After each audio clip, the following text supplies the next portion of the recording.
Tony, Yes. Mr. Grady, if you are elected to the Senate, something that would really help us out at the local level is if we could have more autonomy with the federal funds that we receive. We appreciate, believe you me, every federal dollar we get, every state dollar we get, but there are a lot of purse strings attached to that, and sometimes the need is greater elsewhere.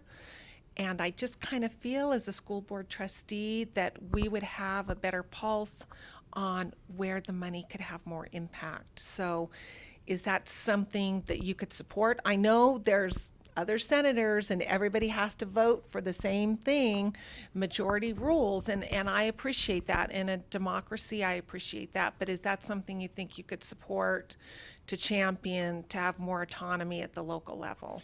I would want more autonomy, and remember, we're a representative republic, Yes. so I will be representing us. But a question that I'd like to ask you on that: when federal dollars come to the state, how do they come to you as a trustee? So they come into our budget, into the budget, but like for the federal funds, there's certain things we have to spend the money on in title schools, and there's certain markers that have to be met, and sometimes those markers, we miss those markers by a hair because we're starting to do better, and then the federal money is taken away. What I'd like to see also, not just more autonomy, but when we start gaining traction for like our Title I schools, our underserved schools, our kids in the most need, when we do start to improve, when we start to gain traction,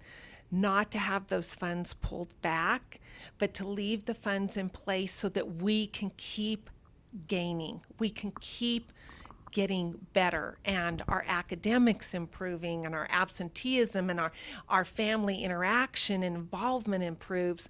But if we hit a certain marker, then the funds are taken away. Well, I understand that, and I would be an advocate for the funds coming to you. I do not believe that the Department of Education should be dictating to the states. What I would really like is for the state's tax burden to go down, for our tax burden to go down, so there's less money coming out of the state to the federal government, so that more of the money stays in the state, so that the state can actually determine where the money needs to go for like the markers that you're talking about.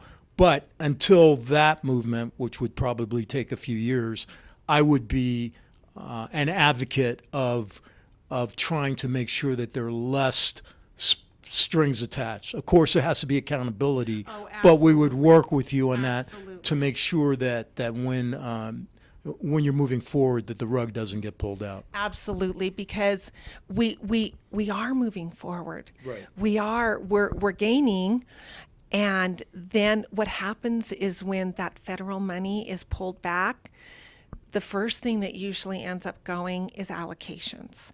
So it's allocations for an interventionist, and an interventionist can go into classrooms and work one-on-one with kids that they're not meeting the curriculum level that they're supposed to be in that grade. So the interventionist can go work one-on-one in a small group, and in that way it's almost like a separate teacher for that child, which is amazing, because then that child can grow and not get left behind, because the teacher has to have the curriculum moving forward, and consequently then other kids are left behind.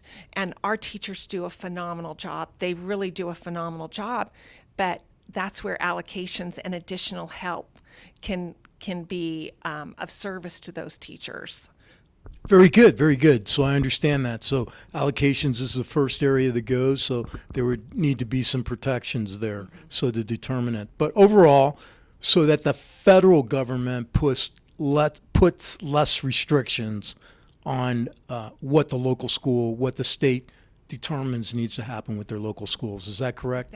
That is absolutely correct, and we don't have a problem being accountable because we can show how these certain funds, when used in the right way, the impact they have on the school as a whole, how they're ranking. It's a star system: star 1, star 2, star 3, star 4, star 5, and it also, we can show how the academics for children overall are improving. We absolutely can do this. We absolutely can do this, and I think we're doing a pretty good job with the controls that are in place. It's just, if we had more of a say in how those funds can be used, and if we can keep, not forever, but if we can keep those funds until the ball really gets rolling, not just when we had a great year, we're no longer, a star 1 or a star 2, we're a star 4. Well, let's see if we can attain that star 4 ranking for at least 2 or 3 years, because otherwise we get a yo-yo effect. Right.